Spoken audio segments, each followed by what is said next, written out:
Are you a Muslim man or woman looking to make an online remote income to help you move abroad to a Muslim country? Today, we unpack an opportunity just for you. Email copywriting, a way for Muslim brothers and sisters to make $2,000 to $5,000 per month by simply writing marketing emails for other businesses. In this interview, we sit down with Brother Shuib, a Somali expat from the UK. He's built a program to help Muslims learn the skill of email marketing, earn a fully remote income, and move anywhere in the world. Make sure to watch all the way to the end because Brother Shuib is about to explain exactly what he does, how it all works, and how you can get started too.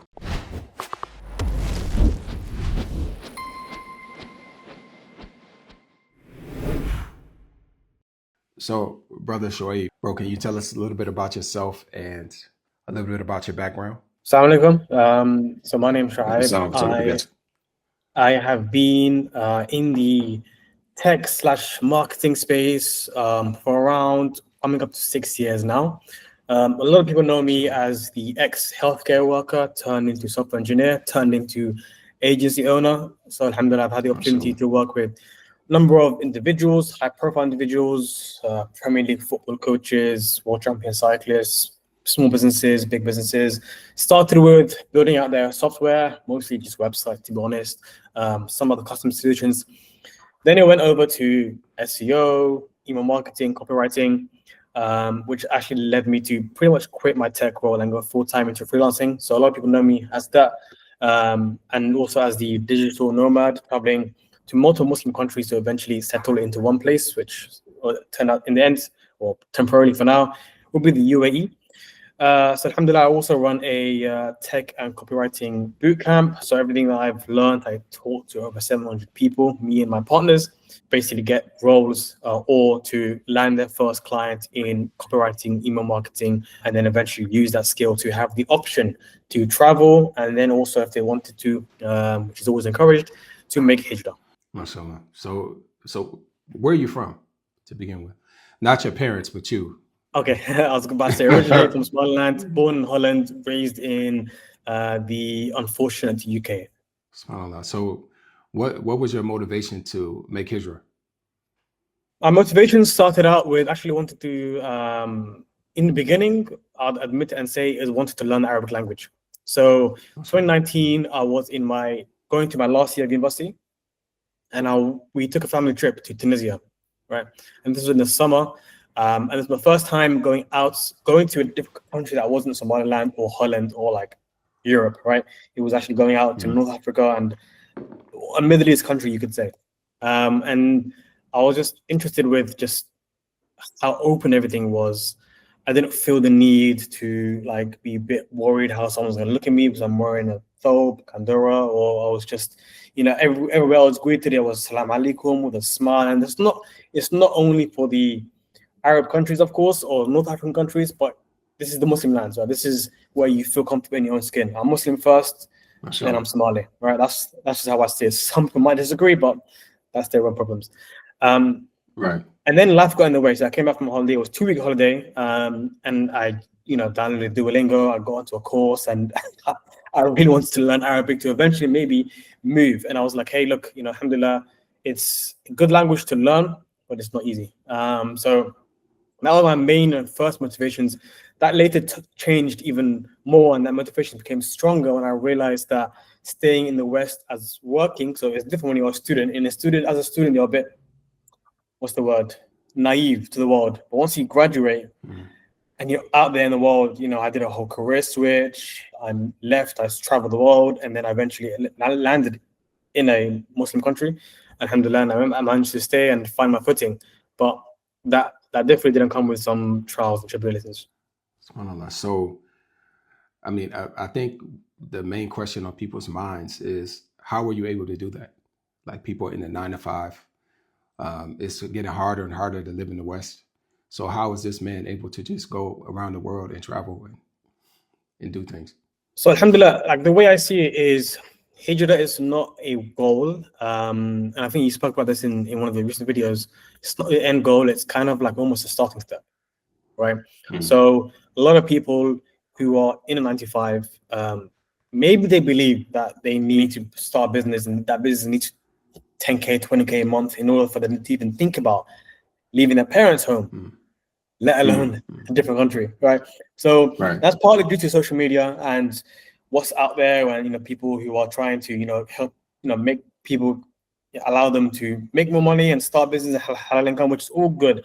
But I think it starts off with just that intention, and then once you have that right intention of, I'm doing this for the sake of Allah, but I'm also doing this to improve my finances, put more control into my hands rather than an employer who would tell you can't work from home, you have to free mix, you have to go to the bar and go to the club, subhanAllah, to get promotion. Some of the brothers, honestly, they think that's how, to get promotion and to get more money, right? In order to provide for the family, which is a real shame, but we live in 2026 coming up soon, right? So there are multiple ways to make money. I was able to do it by learning a skill and monetizing it. And that was just a simple rule of sell to the wealthy. The wealthy end up paying more, right? So I started off selling to small businesses, individuals who would see my tweets and see the websites that I would build and see the emails and see the way I would write and approach me saying, hey, I need this automation, or I need this X, Y, and Z for my business. And this was back in 2020 and 2021. And back then I was still working actually as a radiographer. And then while I was doing my switch to software engineering, but in the back of my head, I was always like, in software engineering, it's not a guarantee that you can get a remote role, especially in the UK. That's just a fact, unfortunately. And after COVID, it got harder and harder. So I told myself, I'm going to stay in tech as long as I can to get the skills. While I was working at the startups that I was working at, I learned more skills like SEO, and I would basically overhaul the entire SEO strategy of that startup. I was the only developer there at the time, only developer aside from the CTO, and I was able to take ownership of my role. And that's the benefit of working at a startup, and which is why I have an internship and people work for my startup to get that experience. And then from there, once the skill improved and developed, I realized, hey, I never actually had the goal of moving to the UAE. I always thought UAE was a bit, what most people think of it as. But I thought, I just need like $1,000 a month, and I could be comfortable in Morocco, I could be comfortable in Tunisia, I'd be very comfortable in, Indonesia or Morocco, all these different places. And I'm like, this is it. That's all I need. That's just 2 clients or 1 client, and that's what led me to really, alhamdulillah, end up making a lot more than that. But my goal wasn't to end up making multiple 6 figures, and I was just end up just getting enough so I can leave and have somewhere cost effective to live and be next door to a masjid. Mashallah. So you did software development. That's what I do, alhamdulillah. And you moved from the software development to copywriting. Why'd you make that move? So it started off very slowly. A big part of it was I was, I guess you could say, headhunted by a YC company who wanted some writers on their team. I ended up pretty much leading that team. I was writing their blogs, a lot of SEO stuff. And that turns into my first copywriting gig. After a few months, it totaled up to around 7,000 US. And I was like, whoa, this could be really good. And I had the subject experience because what I was writing about was a platform called Webflow. You might have heard Webflow is a low-code website and even app builder, similar to, I guess you could say, WordPress or Framer, but really, really strong and really powerful. But before that, I'd had experience, building multiple websites and web design, and that's kind of how I started out. And then I got kind of bored of it, and I said, I could probably have something recurring. With websites or apps, it's just a one-and-done deal. You build the projects, and then you deliver it to the client, and then you have to end up looking for another client again, and it became a bit of a hassle. So with copywriting, I can charge a client 2-3K a month, or have a profit sharing scheme with them. That's what led me to work with some high-profile names who already had a massive audience, and I would just deliver that. It also helped that me and my partner, he was a senior software engineer, were doing this coding bootcamp as well on the side, and he was teaching that, and I was marketing it with emails and copywriting, and that allowed me to develop. Pretty much, I was writing every day, pretty much, right? There was a point in 2023 where I was writing almost an email a day for different automations, and I just fell in love with just writing. It was a good time where I did Ramadan for the first time. My friend from Canada joined me. He was also traveling. He was doing remote as well. He was doing high ticket sales for a tech company. He was doing SaaS, tech sales. And we just rented an Airbnb in Jeddah. And we were just there for the whole Ramadan between Makkah and Jeddah.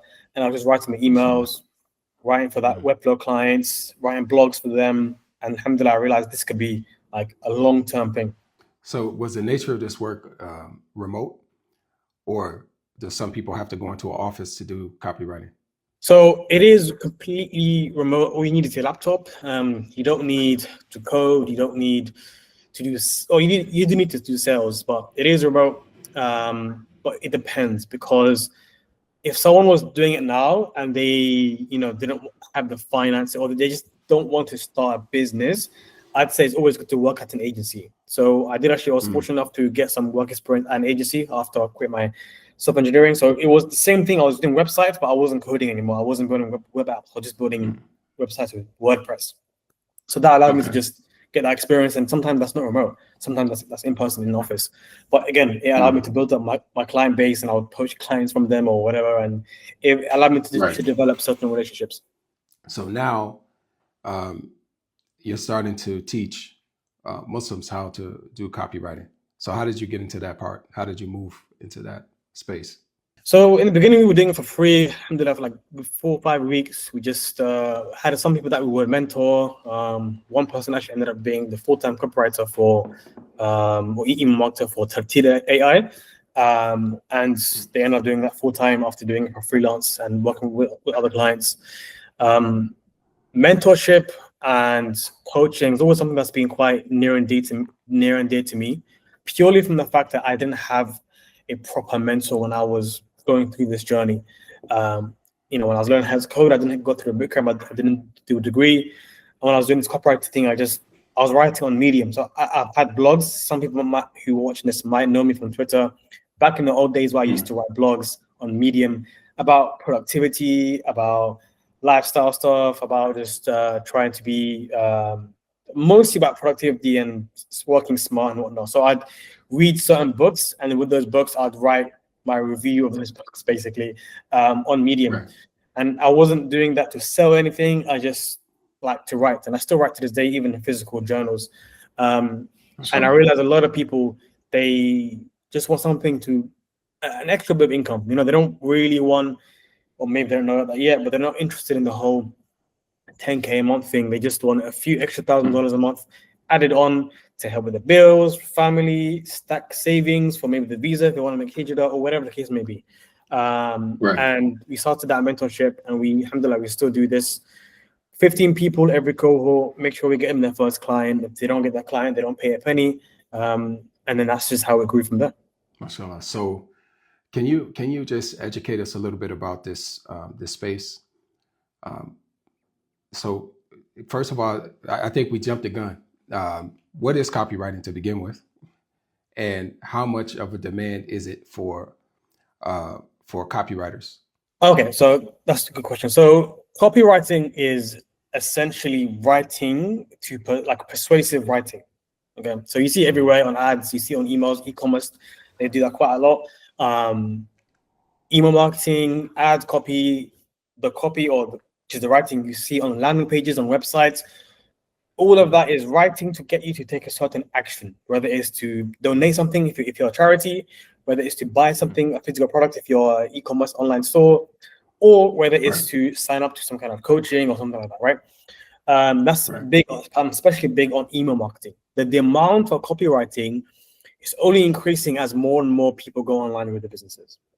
So, for example, the online info space, I guess you could say info products, coaching, consulting, that is huge. And most of my students end up working for people who run online programs, fitness coaches, for example, communication coaches. A lot of Muslim sisters end up doing that as well, because they don't have to show their face. They can wear their hijab and they can sell to other Muslim sisters, and it creates that ecosystem. Now, especially with this market, with courses, the market is becoming very skeptical and sophisticated in that sense. So building trust is key. Most of the people who join my program will never join from just straight up joining. They'd read my emails for weeks or months, and they say, "Hijrah, I've been reading emails for a long time. I really enjoyed the value. I give insights, tips, and case studies, and even stuff about my personal life, how I would close a client, how I didn't close a client, all that stuff." They will see that, they would read that, and because they end up realizing that this actually resonates with them, months later they would inquire about the program, right? Or with e-commerce, the same kind of thing, where they'd read reviews or they'd read about the benefits or the pros and cons. For example, we did some work in the agency for a sports drink. It's more about like, it's supposed to help with the brain, sports like brain fatigue, and it's a lot of powder you put in your drink, and that took a lot of effort to actually make sure that the people would trust this, because it's a medical kind of product, right? So trust is massive, and the only way you can really do trust is two ways, in my opinion. If you're selling B2C, it's if you have YouTube videos, like you do Al-Ambarik with long form, you talk, you explain, you emphasize points. And the other thing is emails, written word. That is it can be transferable in any skill. If you want to get a role, your CV, your LinkedIn, all of that, it goes down and it distills to the written word. Once you write and learn how to write well, I believe that a lot of doors open up for you, and not just finances. MashaAllah, man. Now, there's an elephant in the room, right? And that elephant is called AI. Yes. Right? And I have not debated, I've discussed this issue with people just from a coding perspective, where people literally think that they can take AI and just build this thing out without having any background in coding.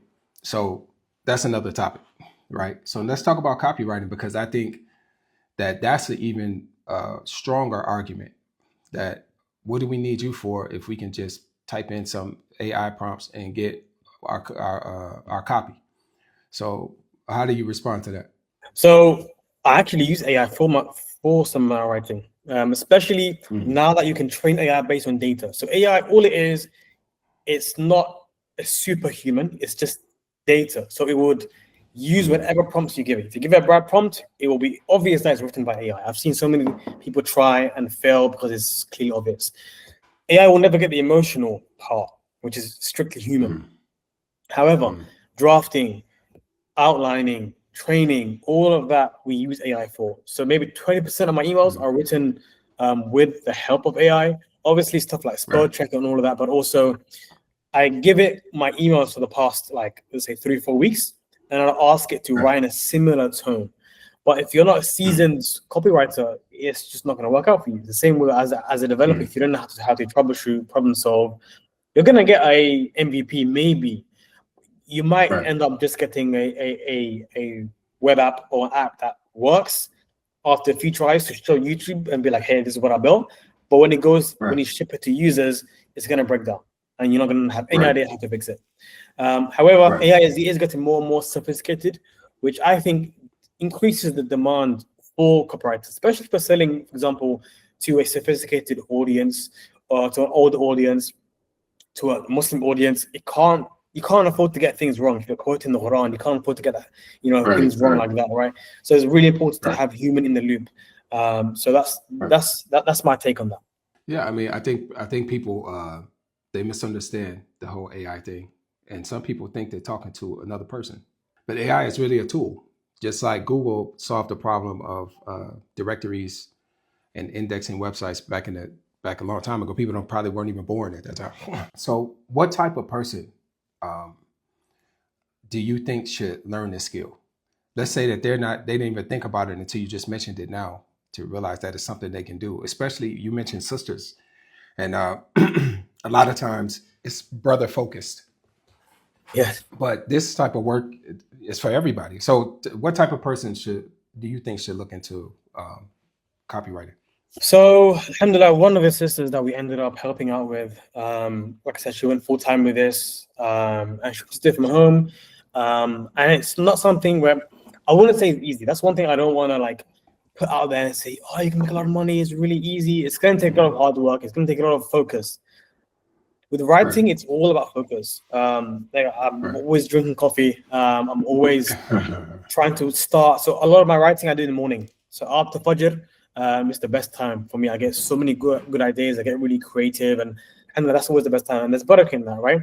When I want anything, when I'm coding, I can afford to do that in the afternoon because it's just straight up problem solving. So problem solution. But when it comes to writing, you need to get into that flow state.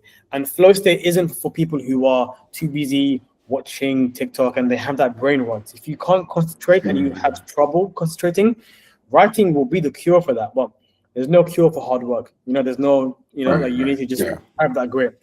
And I say the best person for this is the person who is desperate to get out of their current situation.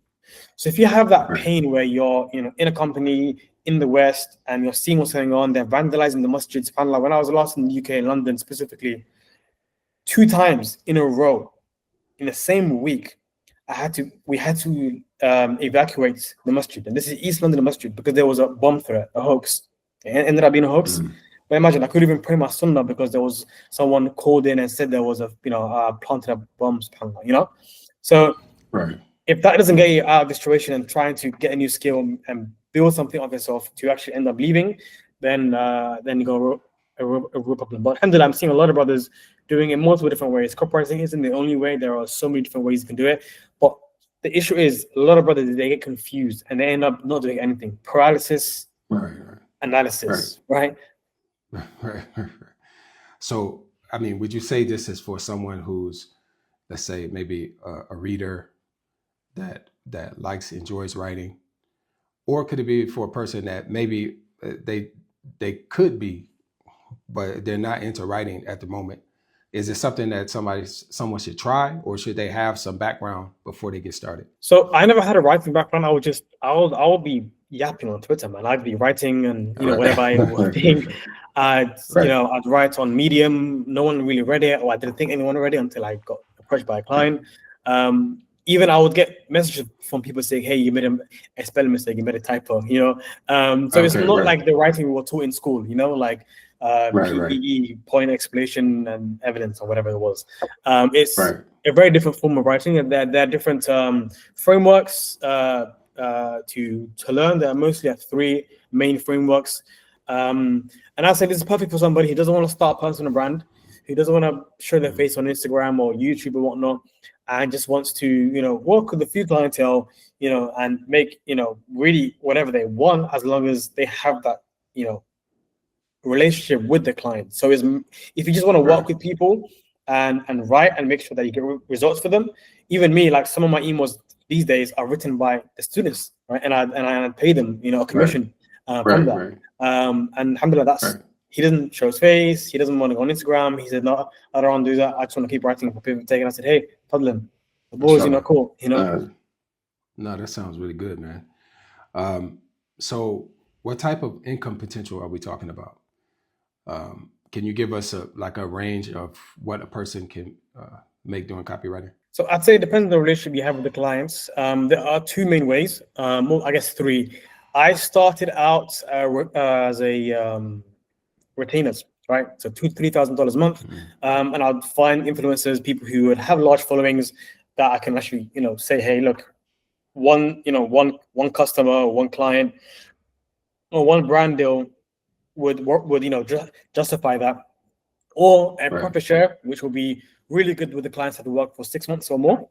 Let's say whatever they made from the emails or from the ads, I'll take a percentage of that, between 10 and 15%. So the better ad worked, or the more results I got them, the more money we both make. Actually, a friend of mine does something very similar to that, and he's able to make Hijrah. He moved actually next door to me. He's a young 24-year-old kid from Barcelona, from Senegal originally.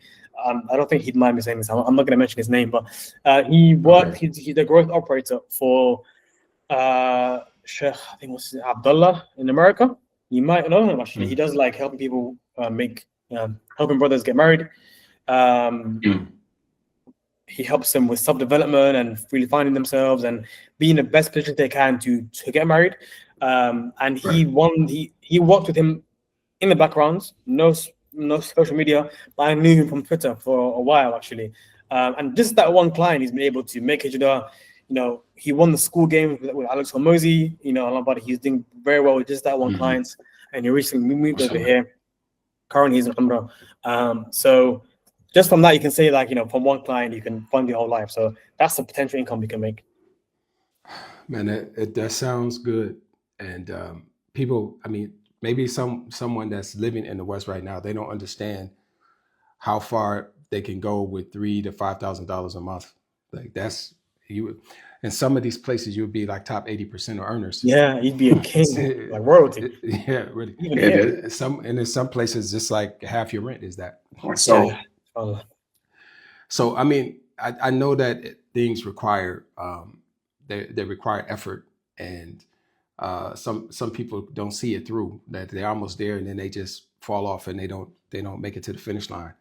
So I guess the question would be, what are some of the biggest challenges when it comes to getting into this space? I know it just can't be that easy. Yeah. So can you break that down for us a little bit? So whatever path anyone who wants to make it goes. So, I mean, a friend of mine, he had 3 kids in the UK. He left by himself, moved to the UAE. He used to be an Uber Eats driver, right? Okay. He moved here and became a real estate agent because he had that yaqeen, he had that intention as well, right? So first of all, is intention and the willingness to actually stick to one path. And then the second thing I'd say is the hardest thing about this Wi-Fi income, Wi-Fi funded life is sales. I think most people are afraid of that word. Most people are afraid of rejection. If they message potential clients or recruiter, if they want to get a job, they get through 10 no's, they give up. This is not working. This is not for me. I've heard that a lot sometimes. This isn't for me, brother. This isn't for me. I don't know. And then 2 weeks later, they end up saying, "Hey, brother, I actually ended up getting a client interview," and it's like, "Oh, see, it worked." You have to have that patience. So it's sales. It's knowing how to express yourself. It's knowing how to find a problem worth solving for this potential clients, and communicate it so effectively that they find it hard to say no to you. Do that enough times, and you're good. Mashallah. That doesn't sound like that big of a. I make it sound easy, but it's no. I mean, it's getting through the rejections is difficult. Yeah, I mean, that's the thing. I think a lot of us don't have a tough skin, and I guess it's because I've met people with traveling that these guys don't give up, man.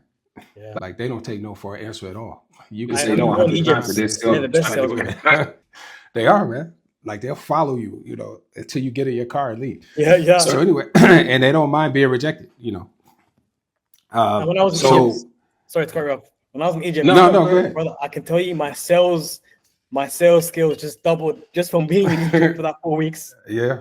And they know how to I remember we tried to get this one apartment, and oh man, I mean how it is with real estate over there. So it was interesting. Yeah, man. So what are some of the downsides that you get with the skill, or things you have to deal with after you're in it, after you're doing it? So the biggest thing is a lot of people, they can't focus. It's a very laptop heavy skill, right? And if you can't sit down and write for 30 minutes, an hour at a time, it will be difficult for you. The downsides mostly of this lifestyle, we could say, is that obviously the income is unstable, right? I'm not gonna beat around the bush. It's at the end of the day, it's freelancing. A client could turn around and say, "Hey, after 3 months, I'm doing something else. I don't want to work with you anymore." Blah blah blah. You have to find another client. That is the nature of the game. But when it comes to learning a skill, it really is it's a trade-off, right? Of this is the life that you wanted. You're gonna have to find ways to make sure that you're on top of your game. The moment you become a subpar copywriter or web developer or salesman, there's always someone else younger and hungrier to fill your spot. Right. Okay, can you tell us a little bit about your program? And I'm sure there are people that are interested in joining. So tell us about it. How long does it take to get started? Is it something that they have to invest a lot of time into? Give us some background on what you put together. Sure. So, alhamdulillah, it's called the six-figure freelancer. The idea is that we get you to your first clients, not six figures, but we get to your first clients within 6 weeks to 12 weeks or less. On average, alhamdulillah, most of our mentees end up landing clients either from my network, because I have a lot of people in UAE who need people to work with, or from their own network that I help them build. They get their first client within 5 weeks on average. And it's anywhere between $1,000, $5,000 recurring or one-off, depending on the deal that they have with the potential clients. And then the first 30 days, I work with them with that client. So I make sure that they provide the result, they get the testimonial, they do really well. And then I kind of let them off the leash, and then they kind of end up doing what they want. They scale to an agency, they end up hiring other freelancers from other countries, or they make deals together. So a lot of people in the mentorship, they end up joining forces, and things like that eventually flourish. We don't just teach how to do email copywriting or whatnot. We teach from a very high level point of view, where in the market, especially nowadays, where you need to know about funnels, you need to know about paid ads and that process to get a prospect from cold who doesn't know anything about someone's product, whether they're selling a toothbrush or online coaching offer, fitness coaching offer. A lot of the mentees end up working with fitness coaches for some reason, all the way down to how to negotiate sales, how to negotiate a deal, invoicing, every little intricate detail. I only work with around 15 people every cohort. I have another business on the side that I spend a lot of time on, so I don't focus on this as much as I used to, maybe when I had a bit more of a team. But I work with around 15 people every cohort to make sure that they're doing what they need to do to get their first clients. Do you have any examples, any success stories? Yeah, so we arranged really from brothers who ended up moving back home to their home countries, Pakistan, North Africa, Egypt, making between $2,500 to $3,000 a month. The brother here that I mentioned over here, who moved over here, even helping from different things like how to move to the Middle East, Saudi, or in the UAE. Most recently, there was a brother who ended up just doing emails for myself, actually, and I ended up paying him. He still lives in London at the moment. He hasn't made, I don't know if his plan is to make Hijrah, I have no idea, but he's an accountant in London and he wanted an extra income on the side. Actually, he's an accounting student, so he just wanted to make extra money. Alhamdulillah, the rest of the case studies are on the website. We helped our family make Hijrah as well, actually. Alhamdulillah, that was pretty interesting. So the father learned the skill and used it to build up so he had an agency on the side that wasn't doing too well. He was doing websites. And just wanted something to have more recurring revenue rather than per project basis. Ended up moving his family to North Africa as well. So there are loads of other case studies and everything, alhamdulillah, on the website, which I'm sure will be in the link somewhere in the description. And can you give us an idea of how your program works as well in terms of the sign-up process or anything? So the sign-up process will be to just book a call with myself or one of the team members, and we'll go through your current situation. Sometimes we just offer just one-to-one coaching to see on the call to see how we can help you, if our program is even fit for the person, if our program would work out for someone like you. We go through that strict due diligence process before we allow anyone to join any program, really, just because it helps us, weed out people who aren't serious about it. And end of the day, we want people to become a case study, alhamdulillah. Time spent, I'd say if you can't dedicate, 45 minutes to an hour per day, this is not a 1 week an hour, 1 hour a week thing, then I don't think it's for you, just to be transparent. And this is something that's going to be a lifelong skill for some people. So it'll be just booking a call pretty much, and we'll discuss how we can help you. MashaAllah, man. Thanks for your time, bro. We are trying to solve this problem of, you're going to get your risk that Allah has written for you. But some people just can't see past that, so it's good that we have brothers that are making these programs and offering some type of skill sets for people to earn while they're making Hijrah. So Jazakallah khair, bro, for joining us. And inshallah, definitely we'll be in touch, inshallah.